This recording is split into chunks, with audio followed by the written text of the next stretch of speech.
Hello po mga kababayan, mga kaibigan, mga katokis at mga kapots. Kamusta po kayong lahat? And welcome po muli dito sa Simply Talkies Vlog. Tayo po ay magbibigay ng maiksing komento, opinion at reaksyon sa mga mainit na usaping politika sa ating bansa.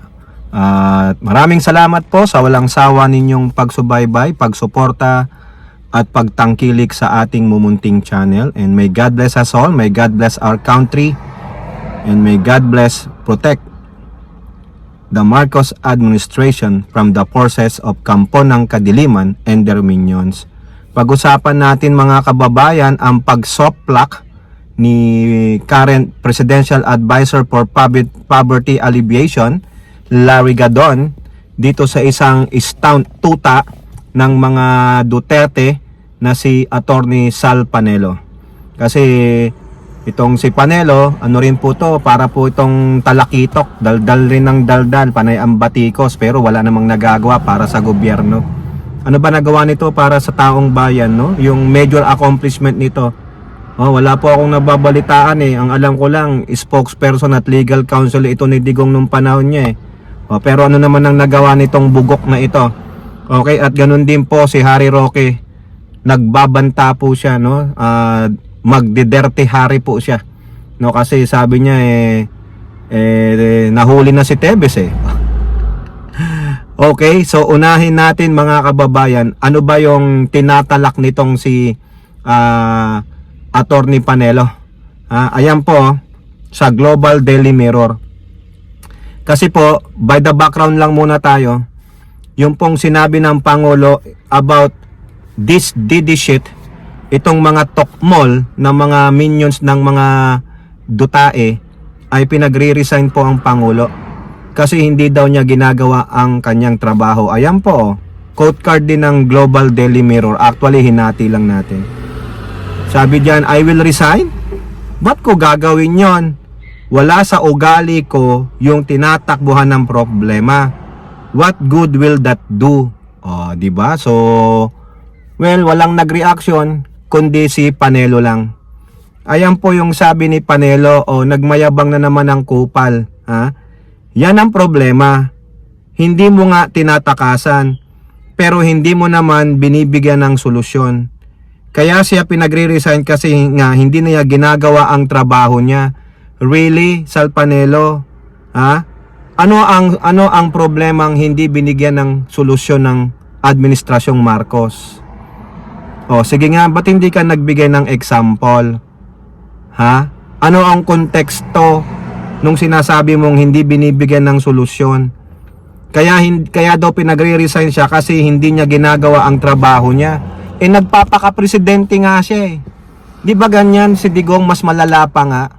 Ang pagka-presidensiya ni Digong ay isang balat kayo lamang. Akala mo nagtatrabaho, ayun natutulog sa Davao nakakulambo. Akala mo matapang pero yumuko, tinuwad ang puwet kay Xi Jinping. Akala mo tutuparin ng mga pinagsasabi niya sa campaign period o election campaign noong 2016, yung pala pambobola lang, pangbubudol.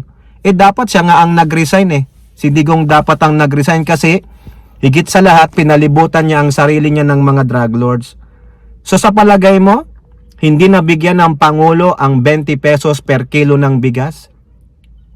Tuwang-tuwa mga po dyan ng mamayang Pilipino eh. Whether Duterte minions, Duterte supporter, bumibili dyan eh. Wag na kayong magkaila. So hindi ba yun solusyon?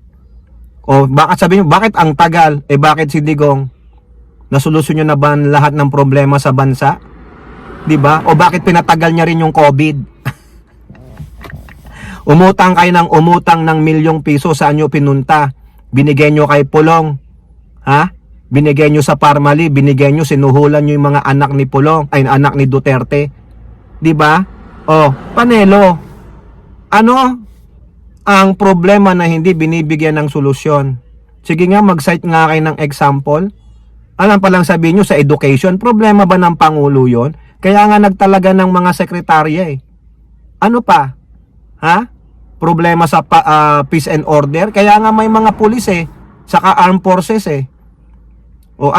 Naninindigan kasi sa West Philippine Sea.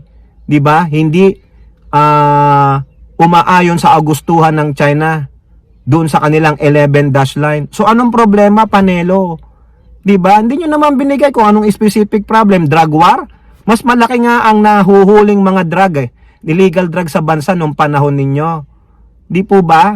O, yung sinasabi nyong malaki ang crime. Nako mga kababayan, yan po sa posting ni Antonio Contreras, pinakita niya po bumagsak ang krimen sa bansa simula nung umupo ang Pangulong Marcos. Ano ang sabi ng PMP sa datos nila?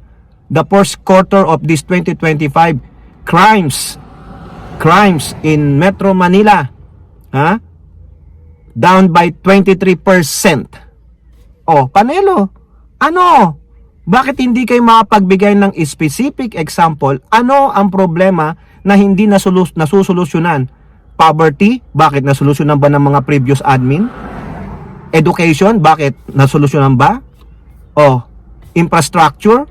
Continuous yung mga yan Recurring problem po yan. Yung ginawa ng amo mo, band-aid. Itong ginagawa ng Pangulo ay permanent. O, diba sabi niya, nagmalaki siya? Watch me sustain the 20 pesos kilo ng bigas on May 2028. Watch me sustain it. Diba? O, bukya ka na naman, Panelo. Wala kayong ebidensya. Puro kayo daldal.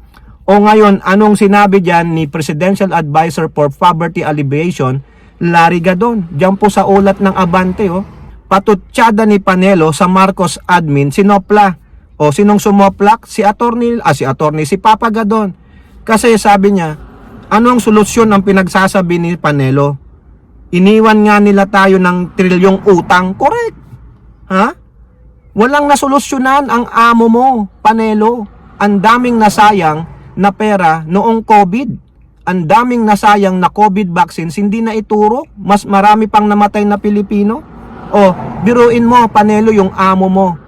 Ang utang ng Pilipinas bago umupo si Digong ay 6.6 trilyong piso. For 15 presidents na yon. Nung natapos si Digong, magkano ang utang? 7.2? Oh, ano yan? 7.2 ang inutang.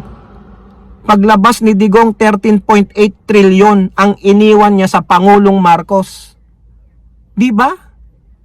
Dinoble niya 100% plus 600 billion pa ang inutang ng amo mong bugok. Tapos sasabihin nyo walang nasolusyonan. Ano bang nasolusyonan ni Duterte? Anong nasolusyonan? Wala. Tingnan mo yung bayan niyang Davao, bahang-baha. Niwala ni Anino ng Duterte doon. Nasaan ng mga Duterte? Nandoon sa dahig. Nasaan yung wake and bake nilang mayor? Nowhere to be found.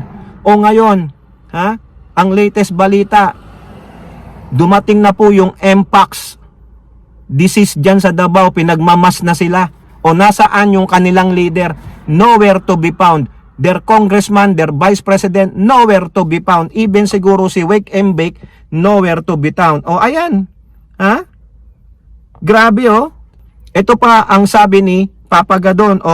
Sabi dito, ayon sa Palace official, dapat tingnan ni Panelo ang managawa ng Marcos admin sa loob ng 3 taon na pamamalagi nito na patakbuhin ng bansa na nakapagpaangat na ng gross domestic product at ngayon ay nasa 5.8% na at 96.1% ng employment rate.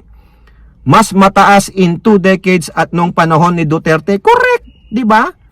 Biruin mo yan, nung panahon ni Digong, sabi pa ni Papa Gadon, ang presyo ng bigas ay umabot sa 50 hanggang 60 pesos. Umabot pa nga ng 80 mga kababayan. Ano yung sinabi ni Digong sa kanyang sona noon? Na hanggat maari pabadain natin ng 7 pesos ang presyo ng bigas. Pababain ng 7 pesos from 70 maging 62 or gagawing 7 pesos. Wala po nangyari. Di ba, Panelo? Anong tinrabaho ni Digong? Yung uting niya. Puro na lang lap-lap ng babae, ng lips ng babae. Inaayawan na nga siyang halikan, pinipili. Di ba, manyakol? Sino ang yumaman kay Digong? Di yung mga alipores niya. Tapos magsasabi ka, Panelo, na hindi mo kasi binibigyan ng solusyon ang mga problema. Ang problema kasi, mga kababayan, ay itong mga Duterte at minions nila. Kaya hindi mabigyan ng tamang solusyon. pinapabayaan kayo ng Pangulong Marcos, pero wag niyong punuin ang salop. Dapat nga binibigyan na kayo ng solusyon. Ano ang dapat gawin sa inyo? Eh di tuloy yung impeachment trial. Hayaan si Digong doon, imbestigahan yung 51 billion ni Pulong. Di ba? Oh, pati yung pagkakasangkot niya sa drugs. Oh, yan, dapat. O kaso pinagbibigyan kayo eh. Di ba?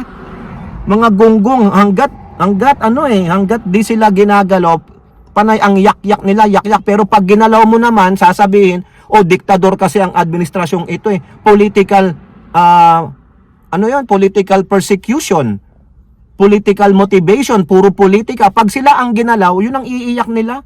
Politika. Pero pag sila ang bumabatikos, hanggang langit ang batikos. Ibig sabihin, kayo lang ang may karapatang batikusin, kayo lang may karapatang mag-call out. Pag kayo na nako-call out, sasabihin nyo, diktador ang administrasyong ito, ay, pinopolitika kami. Mga gunggong talaga no? O ngayon, sa pulsa mukha ninyo, yung 20 pesos per kilo ng bigas, marami pong natutuwa. May napanood akong video dyan, sabi nung matanda, mga OFWs, maniwala kayo sa amin, ito po totoo na may 20 pesos per kilo ng bigas. Huwag po kayong maniwala sa mga chismis. May bukbok ba? Hindi, malinis, mabango. Kailan yan ipapadala sa Mindanao? Sa July yata o sa June. Di ba? Tapos sasabihin nyo, hindi masosustain. Sabi ng Pangulo, watch me, Mother Eps. Huwag nyong ilagay sa sukdulan ng pasensya ng Pangulo, even though napakahaba niyan. Nagtatrabaho ang Pangulo, pero itong mga yak-yak ng yak-yak, wala yatang trabaho itong mga to no? Wala ba kayong tinatrabaho? Ikaw Panelo, ano trabaho mo ngayon? Wala ka naman na sa gobyerno. Di ba dapat kung may law firm ka, dapat diyan ka na lang mag-concentrate sa mga kaso ninyo na hinahawakan. Private entity na kayo, yak-yak pa kayo ng yak-yak Ha? Ano tuloy ang sabi diyan ni Papa Gadon? Saan nila hinuhugot ang sinasabi nilang nasaan ang mga solusyon? Napakarami ng ginagawang solusyon ni Pangulong Bongbong Marcos at nakikita natin ang mga ito. Kasi mga bulag nga yan. Ayaw nilang tignan yung mga nagagawang mabubuting proyekto ng Pangulo o ng Administrasyong Marcos kasi sampal sa kanila yon. No? Sampal sa kanila ang katotohanan na mas magaling ang Administrasyong Marcos kaysa sa Duterte administration. Kasi ang Duterte administration ay isang malaking budol. Malaking kasinungalingan, malaking pagkakamali. Yung pala, sabi ng Quadcom, he is the father of all drug lords. Yun lang yon. Biruin mo, nag-utos na pumatay ng tao, umaming magnanakaw. Mandarambong. Sabi niya pa nga, sasampalin niya si Satanas para umalis na sa trono niya. Aantayin kayo ni Digong sa impyerno. Ayun ang promise ni Digong sa inyo, pero nagtatawanan lang kayo. Yung pinipilit niyang halikan yung babae sa entablado na OFW, ayaw nga kasi siguro malamang may asawa yun. Pero pinipilit, tapos tuwang-tuwa kayo, minumura ang Santo Papa, minumura ang Diyos, tuwang-tuwa kayo. Kasi hyperbolic lang, lecheng hyperbolic yan. No? Pagdating sa pagdepensa sa mga Duterte, gagamitin na lahat ng forms of statement. No? Irony yan. Paximile yan. Ganon hyperbolic yan. Ganon. Nako. Pero pag sila na ang nangutya, wagas, abot hanggang langit. Now, punta naman tayo kay Roque, mga kababayan. Itong si Roque, matapang po, magdiderte hari ito. Baka naman, ikaw Hari Roque, loaded ka dyan sa bahay mo sa dahig, Baka loaded ka ng mga kung ano yan, kung ano ba armas mo dyan, kamagong, espada, yung gano'n, yung kahoy na, yung winawasi-wasiwas na gano'n, baka eksperto, baka taekwondo expert din si Hari Roque. Kasi sabi niya dyan, yung mga quote card, mga kababayan, sabi dyan, sa Bombo Radio, sa isipan ng mga bangag, gusto nila ako na ang susunod. Tapos sabi ng bilyonaryo, mga kababayan, ako na raw po ang susunod na maaaresto. Well, ang kasagutan diyan, subukan nila. Kasi po nga ang pinagdadaanan nitong si Roque ay yung si Tebes. After 2 years, dineport po ng Timor-Leste si Tebes. At mind you, si Tevez nagpapasalamat mga kababayan sa NBI dahil tinrato siya ng wasto, tinrato siyang makatao, pinalagahan ng kanyang human rights. Hindi po siya binalahura, hindi siya sinaktan o whatever. So nagpapasalamat siya. Sabi nga ni Tevez, kayo dyan ng mga takas o Harry Roque, sumuko po kayo kay NBI Director Jaime Santiago. Pangangalagaan niya po ang inyong karapatan. O Roque, huwag kang magmayabang. Your day of reckoning will come. Pag dumating yon, baka ikaw ay magwalwal dyan sa dahig. Huwag mo na ring antayin na ang Dutch government ang mag-deport sa'yo at sisisihin mo ang Philippine government. Eto nga yung Philippine government ang sinisisi ng anak ni Tevez. Siguro nawawala ng landas yun. Okay, pero ikaw Roque, what you gonna do? Subukan nila? What you gonna do pag sinubukan ng gobyerno? What you gonna do if the Dutch government actually sided with the Philippine government to deport you? What you gonna do? Kasi sabi mo dyan sa dati, yung asylum request mo, kaakibat niyan, i-deport ka kung sakaling ma-deny ka sa request ng asylum. So kusa ka bang magpapadeport o you will be catch me if you can? Ang yabang ni Roque, no? Akala mo hawak mo ang Dutch government? Yang ganyang pananalita mo actually nanginginig na ang brown starfish mo. Okay, kayo po, ano pang inyong masasabi? Comment down below and don't forget to like and share. Hope to see you on the next videos. Bye bye, God bless.